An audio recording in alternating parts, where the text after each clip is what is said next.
کریں گے بھکر کا، جہاں سابقہ حکومت کے ماڈل سیوریج منصوبے پر کام شروع نہ ہو سکا۔ حکومت کی مدت ختم ہوتے ہی ٹھیکیدار بھی بڑے بڑے پائپ سڑک کنارے چھوڑ کر غائب ہو گیا ہے۔ گلیاں پانی سے بھر گئی ہیں، عوام کو مشکلات کا سامنا ہے۔ اسی پر مزید بات کرتے ہیں اپنے نمائندے اسلم بلوچ سے۔ اسلم، بتائے گا کیا دشواری ہے اس منصوبے کو مکمل کرنے میں؟ جی بالکل، مسلم لیگ نون کے 5 سال دورہ اقتدار مکمل ہو چکا ہے، جبکہ مسلم لیگ نون کے ممبران اسمبلی نے الیکشن میں بھی عوام سے وعدہ کیا تھا کہ بکر کو ماڈل سیوریج منصوبے کے تحت جو اس کو گندے پانی سے نجات دلائی جائے گی عوام کو، اور گندا پانی جو ہے وہ تیلاب کا منظر پیش کرتے ہوئے 3 کلومیٹر تک پھیل چکا ہے۔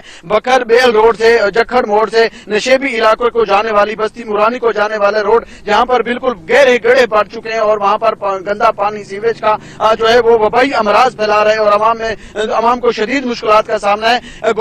پنجاب گورنمنٹ نے 65 کروڑ کی لاگت سے اور ممبران اسمبلی نے یہ منصوبہ جو ہے وہ منظور کروایا، جبکہ 1 کروڑ روپے کے فنڈ جو ہے وہ جاری کیے گئے تھے، جبکہ حکومت ختم ہوتے ہی ٹھیکیدار جو ہے وہ بڑے بڑے پیپ روڈ کے کنارے چھوڑ کر فرار ہو چکا ہے۔ ایسے لگتا ہے جیسے سیاست دانوں نے اسی الیکشن میں عوام سے ووٹ حاصل کرنے کے لیے یہ پیپ سڑک کے کنارے صرف دکھاوے کے لیے رکھوائے ہوں تاکہ الیکشن میں ووٹ حاصل کیے جا سکیں، جبکہ عوام کا جو مسئلہ تھا سیوریج منصوبے کا وہ تاحال عوام کا مسئلہ حل نہیں ہو سکا، جس کی وجہ سے عوام جو ہے وہ منظر پیش کر رہی ہیں۔ یقینی طور پر یہ بھکر میں موجود لوگوں کی کارکردگی پر ایک سوال نشان ہے۔ بہت شکریہ اسلم بلوچ، آپ نے ہمیں اپڈیٹ